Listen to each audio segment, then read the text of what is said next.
Yep, salut à tous. Bon bah aujourd'hui, voilà, vous voyez derrière moi le temple de Angkor Wat. Troisième fois que je viens ici. J'ai pris le pass 7 jours pour rien louper. Je vais tout filmer cette semaine. L'intérieur, l'extérieur. Alors ici tout est interdit, le drone, même le microphone. Ils m'ont fait enlever mon micro à l'entrée du site. Je lui ai dit c'est complètement stupide, mais voilà. Il a compris stupide, mais il n'en a rien eu à faire quoi. Il m'a fait poser mon micro quand même. Voilà. Donc c'est parti, on va retourner la caméra. Yep. Donc je vous mets ici une carte avant de commencer la visite. Donc vous voyez le temple d'Angkor Wat qui se situe en bas de la carte. Au-dessus le temple de Angkor Thom. Puis après les deux grands bassins. Mais bon, nous allons revenir sur ces cartes. Je vous en montrerai un peu plus tard dans la vidéo. Ici quelques vues aériennes du temple de Angkor Wat pour vous faire réaliser un petit peu ce que c'est que cet ensemble et ce magnifique temple. Ici, je voulais aussi vous faire part d'une vidéo que j'ai faite sur la chaîne de Horus avec Jérôme Maury, donc sur l'eau et les sites sacrés. Et je parlais notamment de ce site de Angkor qui est très représentatif de ce que je voulais développer. Donc avec Jérôme, voilà, l'eau et les sites sacrés. Vous le trouverez sur mon site web babyltheworld.com. Je vous mettrai le lien en bas de la vidéo.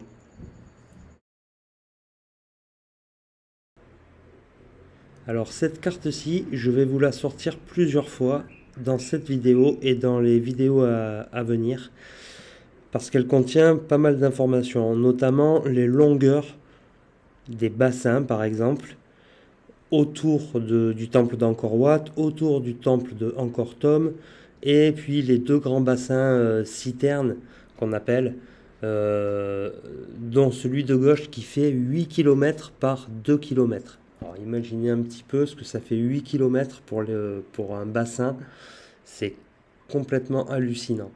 L'autre chose hallucinante sur cette carte, c'est ce trait rouge en diagonale que vous avez là, et qui passe complètement, quasiment au centre du temple de Angkor Wat.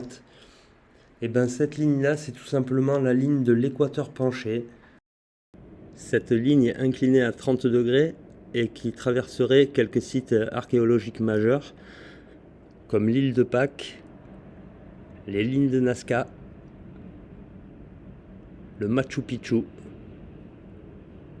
Tous ces sites que j'ai donc visités, les vidéos sont disponibles sur ma chaîne. Tassili Nadjer, non, je n'y suis pas allé. Les pyramides de Gizeh, oui. Petra, j'irai bientôt. Persépolis, Jiroft, et enfin Mohenjo-Daro, avant d'arriver donc à notre site du jour, Angkor Wat. Donc nous voici à l'entrée du site. Voilà, nous sommes à l'entrée au niveau de cette croix, si l'on peut dire. Et je vais vous laisser apprécier ces quelques premières images avec un peu de musique et après on se lance dans la balade.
Donc voilà ici la première enceinte.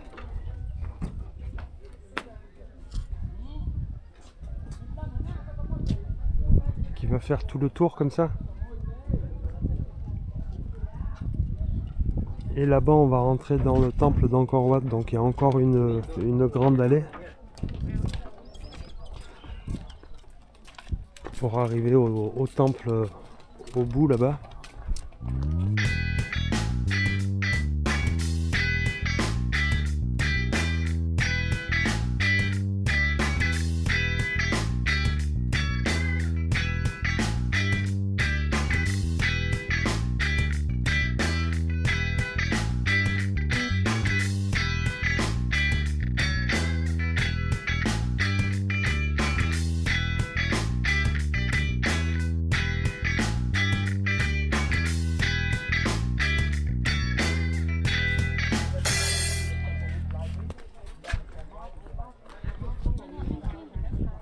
Voilà, je vais aller voir ça parce que bon, en fait moi ce qui va m'intéresser ici c'est il y a les gros blocs,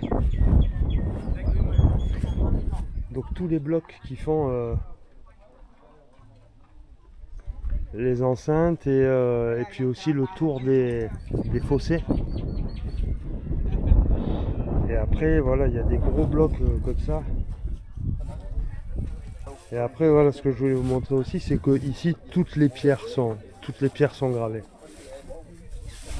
Même celles qui sont en bas et qu'on voit pas forcément, toutes les pierres sont gravées.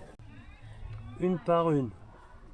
Comme ça, mais vous imaginez les kilomètres, les dizaines de kilomètres, les centaines de kilomètres peut-être. Bon, je vais aller voir ce petit temple.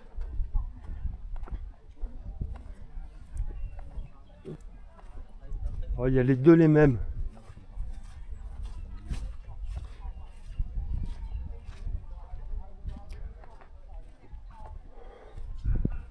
Donc on trouve ce temple ici, l'allée principale, et de l'autre côté, voilà la même structure à celle-là, en symétrie.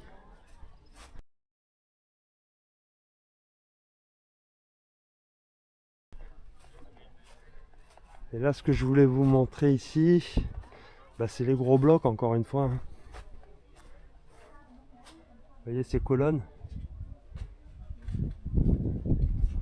Donc je vois que la première colonne, elle est séparée en 3 blocs. La deuxième colonne aussi. Puis il y en a une, on dirait qu'elle est complète d'un seul bloc. Alors ce que je vais avoir l'occasion de vous montrer et remontrer, parce que c'est ce qui m'avait impressionné aussi lors de mes 2 premiers passages, ce sont les tuiles en fait. Je pense que c'est mon meilleur exemple pour montrer l'énormité du site. Regardez les tuiles en haut là. Vous voyez ces blocs? Ils sont énormes. Il faut plus de 1 mètre de long, 40 cm de large, 40 cm de haut. Et en fait, voilà de l'intérieur. Vous voyez les blocs. Taille des blocs. Et quand on voit le nombre de tuiles qu'il y a sur l'ensemble des bâtiments de Angkor Wat, c'est quand même assez hallucinant. Ici aussi, regardez ça quoi, dingo. Regardez les pierres qu'il y a là. Tous les piliers là. Les pierres en travers, regardez ça.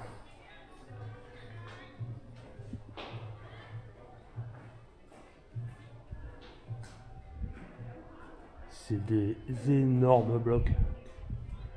C'est énorme.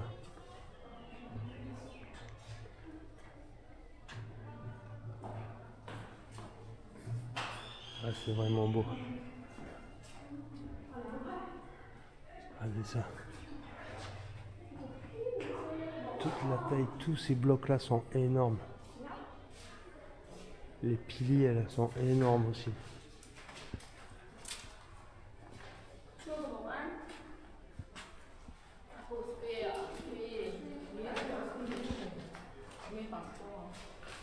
Et après vous avez les tuiles donc en haut.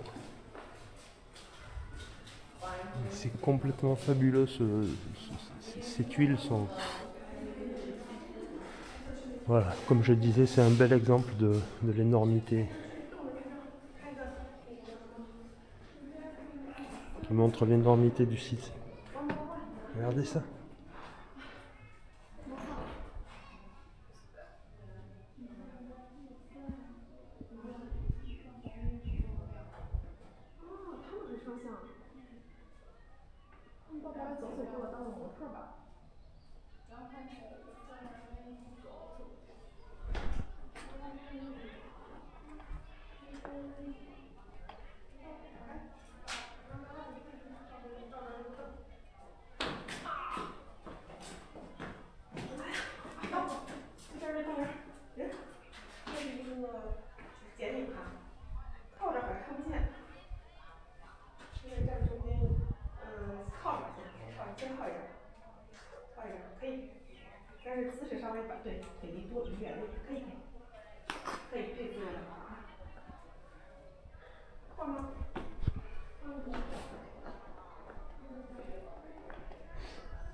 Donc je vous explique vite fait ces trous.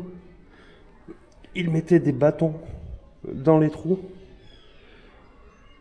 Il les mouillait pour que les bois gonflent.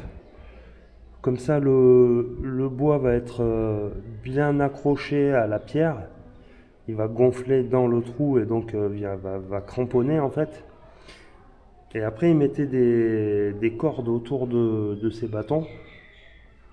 Les rejoignait, les faisait se rejoindre en haut et du coup il pouvait soulever, voilà, avec un système de cordes et de bâtons il pouvait soulever les blocs. Donc je vous mettrai la photo.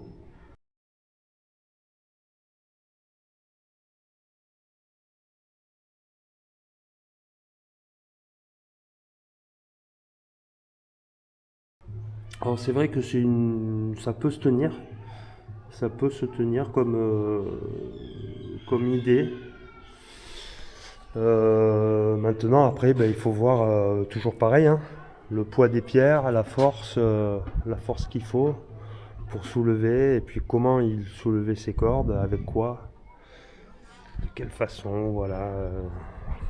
Enfin voilà, la technique est pas complète, il y a juste une photo et puis après j'ai pas vu de tests réalisés avec des gros blocs, parce qu'avec des petits blocs c'est peut-être réalisable, mais avec des gros blocs je sais pas. Alors ici je sais pas trop ce que c'est, vous voyez,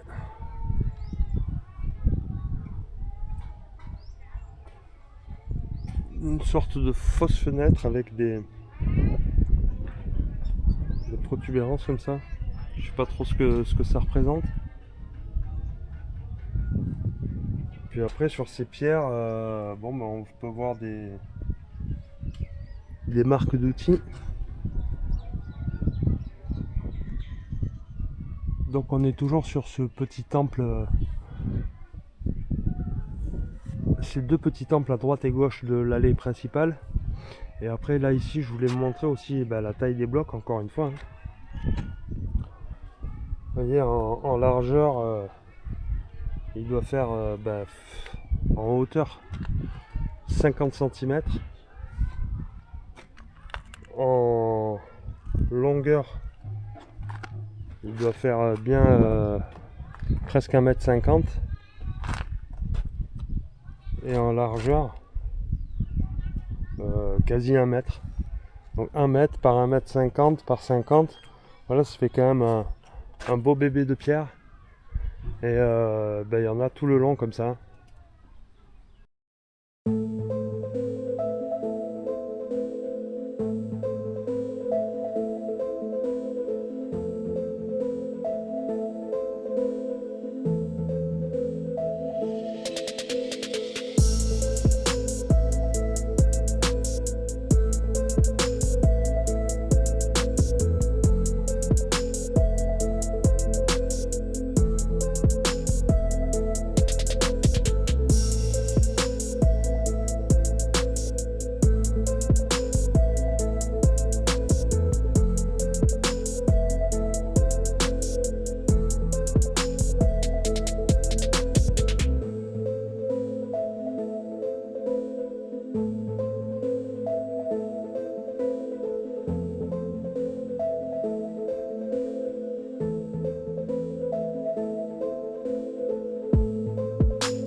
Bon, je vais repartir vers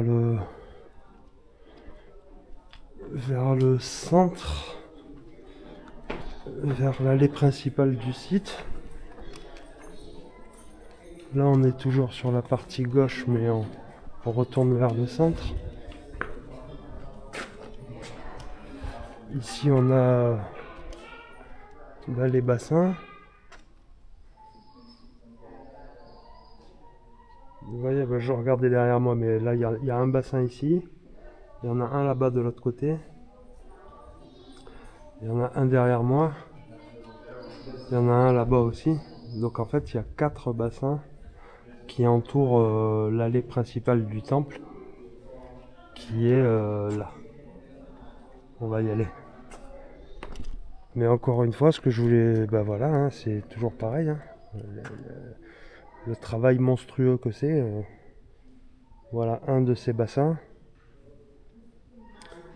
Donc il y en a 4 juste sur la partie avant de Angkor Wat, autour de l'allée principale. Voilà.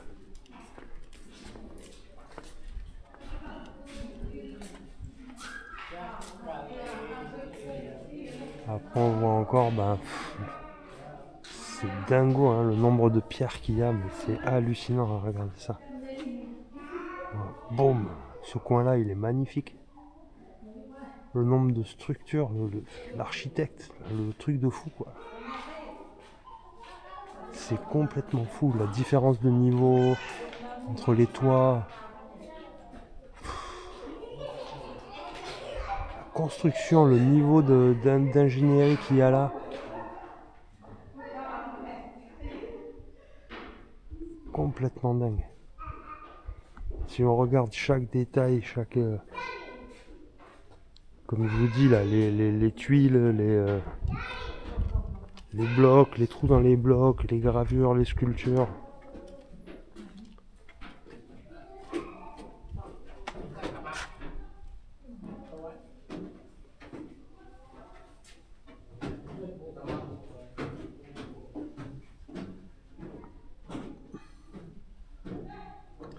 Vous voyez, hein, tout est sculpté.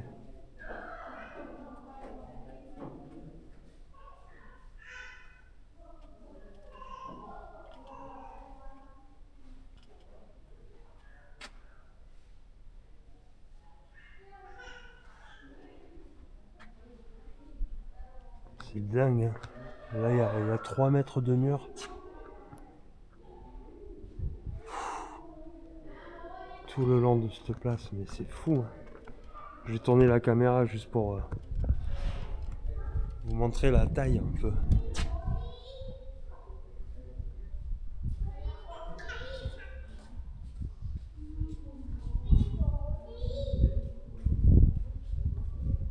Et là voilà, juste derrière moi, ce mur il fait voilà, il fait 3 mètres quoi.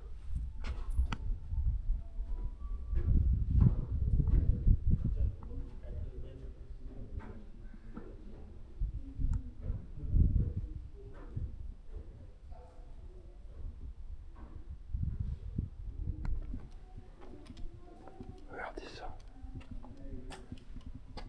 Vous voyez un peu. Là les piliers. Regardez les plafonds.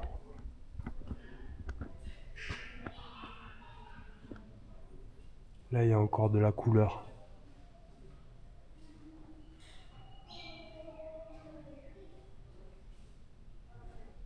Et vous voyez hein, que tout est gravé.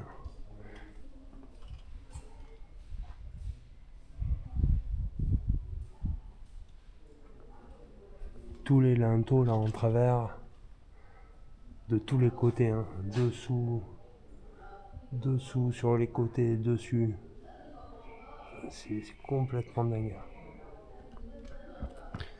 Regardez ça, mais est-ce que ça c'est des sortes de tampons qu'on venait alors j'avais déjà vu des choses comme ça, c'est des rouleaux en bois qu'on vient faire tourner sur le béton pour imprimer le ciment en fait. Parce que s'il faut venir graver tout ça,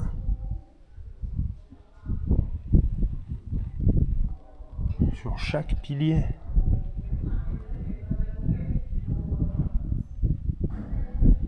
quand même fou quoi.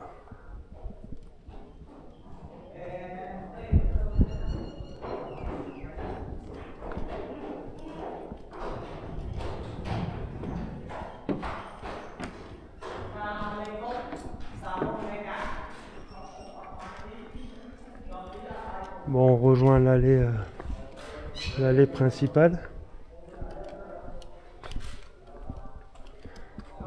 Vous voyez, elle est là. J'arrive de là-bas, de l'entrée. Donc là, on a un bassin, 2, et puis les 2 à gauche qu'on vient de voir. Et là, en face, ben, on continue dans le temple. Hein. On va arriver sur la partie centrale. Donc là, on a été sur la partie avant.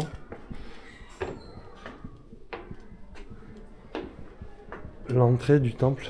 Et là, on va monter vers les tours centrales.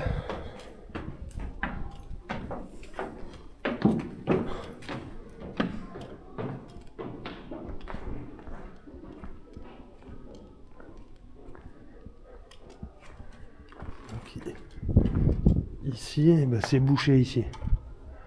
Ah, ils sont en train de rénover les... Ah, du coup, je sais pas si je vais pouvoir rentrer. peut-être par le côté, on va voir. Donc ici en bas du mur on a des gravures. Et ici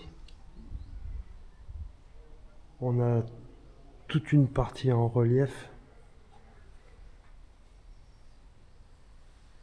Vous voyez comment c'est fait.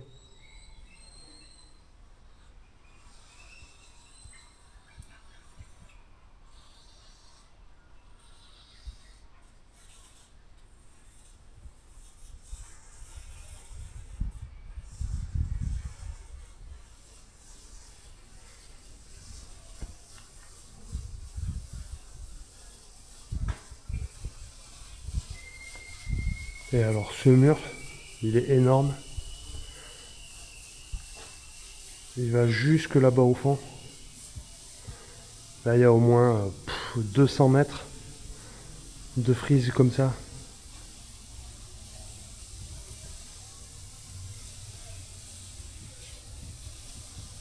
Et qui monte quasi jusqu'au plafond. Donc il y en a sur plus de 2 mètres de haut. Et surveillez toute cette longueur.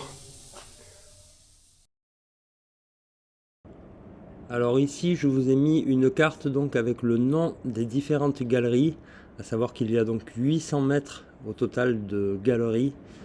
Et cela retrace l'histoire hindoue et notamment racontée dans le Mahabharata. Et en fait,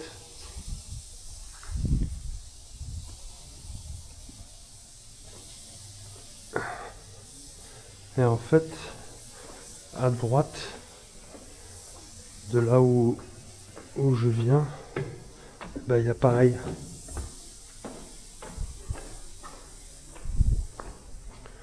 Donc ici aussi, ce que j'ai remarqué, je pense qu'on est sur des portiques monolithiques. J'ai l'impression que c'est un même bloc qui fait tout le portail d'entrée là. Et idem pour celui-là.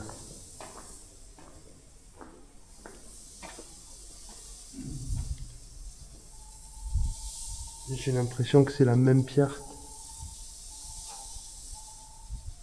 qui fait tout le tour.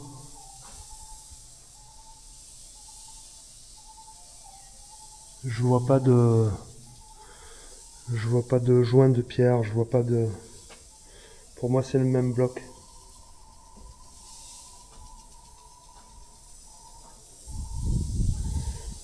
À moins qu'il y ait un enduit dessus. Hein. S'il y a un enduit dessus, on voit pas les joints des blocs. Hein. Mais j'ai beau regarder, pour moi, je vois pas. Ici, il y a un joint. Je le suis jusqu'en haut. Mais après, pour moi, tout ça, c'est le même bloc. Bon, est-ce que je voulais vous montrer donc? Là, on a toute la grande longueur avec la frise. Et ici, on est sur la largeur du temple. Et c'est pareil. Vous voyez ?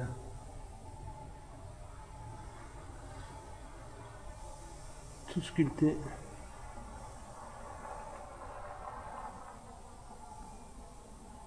Sur toute la largeur du temple. Voilà. C'est complètement fou.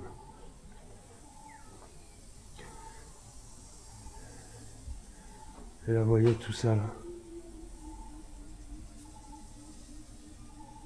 Ces linteaux là. Il y en a combien là? Vous voyez ?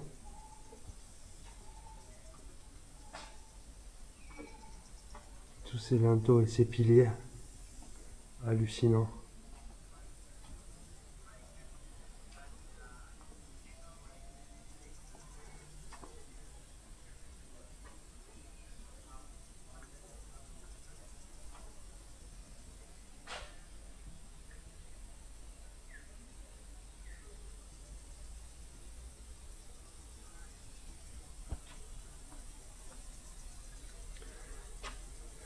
Et donc là on est sur l'arrière du temple, à l'opposé de l'entrée.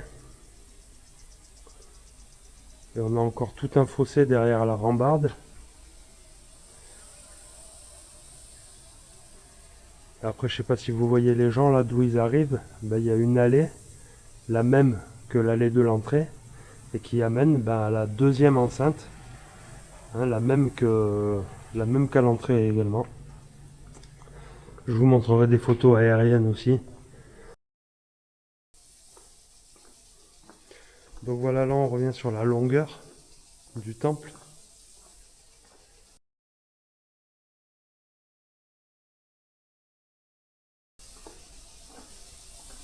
Et on longe donc ce mur.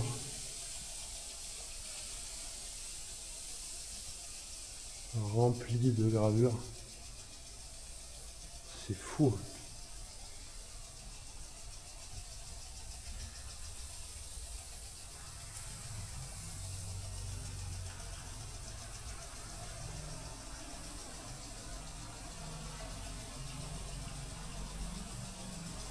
Donc là on voit des cavaliers à cheval.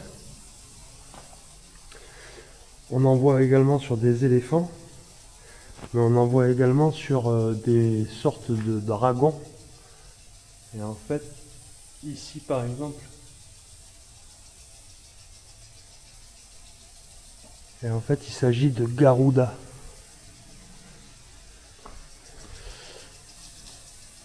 Donc on a 3 types de montures. Ah bah Garuda le voilà encore. Mais alors Garuda, ah, c'est le même oiseau aigle, l'homme aigle ou je sais pas comment dire, et que j'avais vu aussi à Java sur le site de Seto et Sekou. Je vous remettrai ça.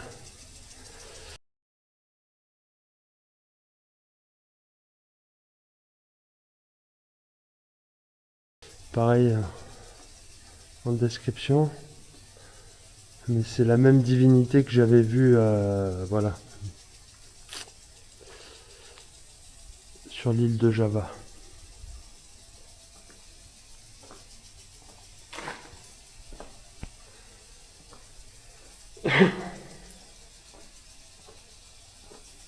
Vous voyez? Voilà, je sais pas si on le voit bien.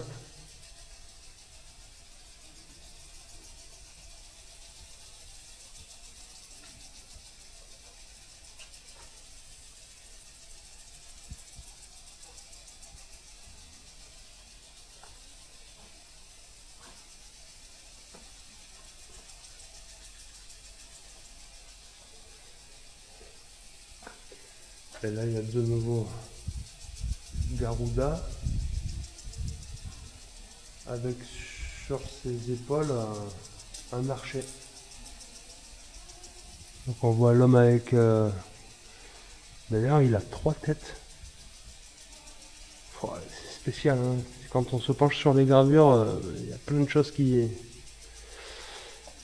paraissent bizarres. Ouais.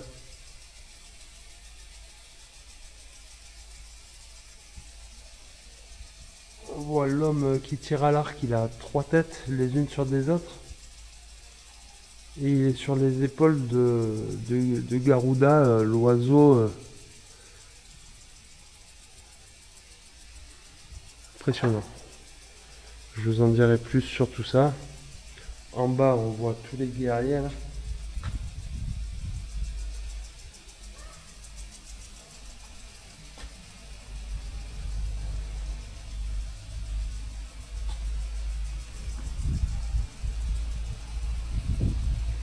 Et encore pareil. Des guerriers. L'oiseau Garuda. Et au-dessus, cette fois-ci, eh ben encore un homme avec 3 têtes les unes sur les autres, mais aussi avec 8 bras.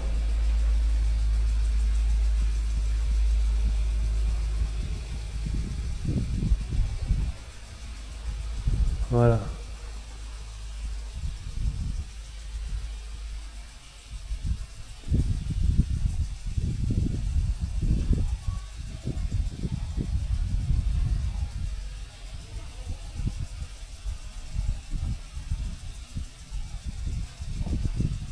Là, bah là il y a encore un... Oh là là. Des monstres, des hommes avec... combien il a de bras lui? 2, 4, 6, 8, 10, 11. 11 bras de chaque côté il a eu.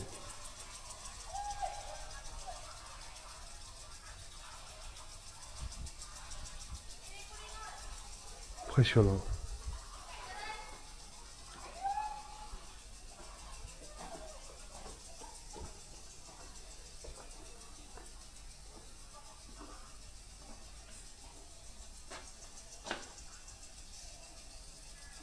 Donc là on a fait ça.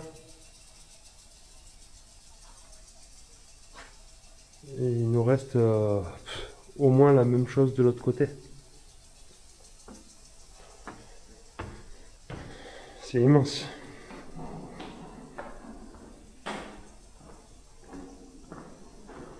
Et c'est hauteur. C'est hauteur de plafond, c'est dingo.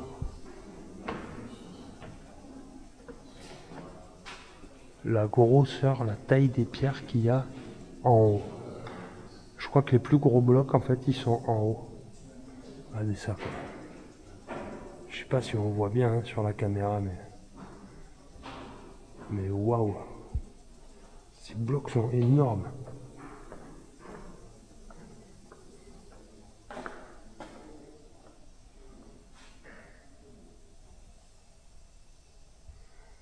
Ah, les blocs que je vois là, ils me font penser aux blocs que j'ai vus en Égypte dans les pyramides. Hein.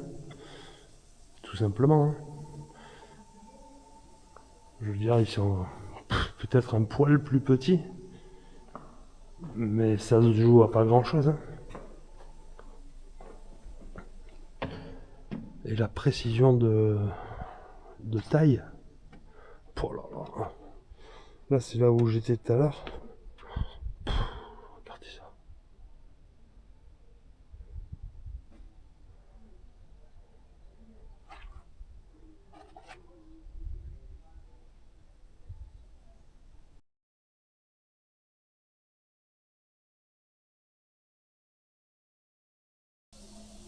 Alors ici, il y a une pièce en bois, juste avant une entrée. On voit une poutre en bois, il n'y en a pas tant que ça, hein. Je crois que c'est la deuxième que je vois. Donc elle est aussi décorée, gravée, sculptée. Mais voilà, donc le bois, ben, c'est ça ils peuvent dater aussi.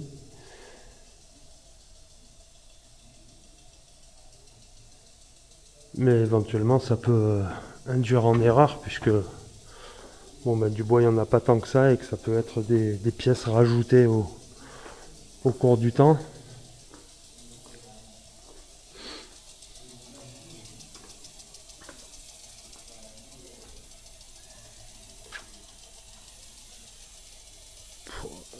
C'est impressionnant ce nombre de pierres qu'il y a.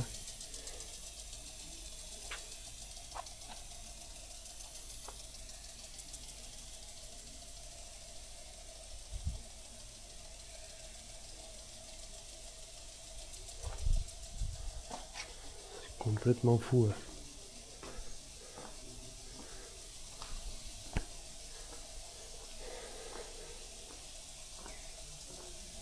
Et là on est reparti sur ce mur de gravure et avec aussi voilà hein, des pierres vitrifiées comme ça. Vous les voyez briller à la caméra.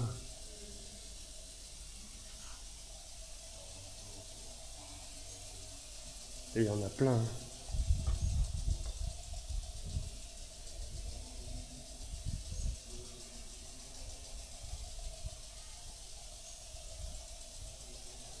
Tout est vitrifié en fait. Hein. Vous voyez là, l'arc.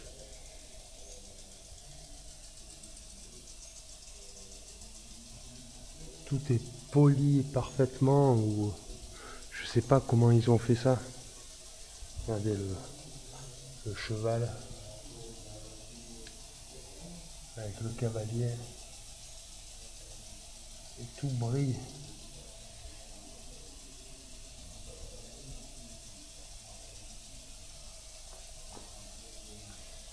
C'est dingue. Hein.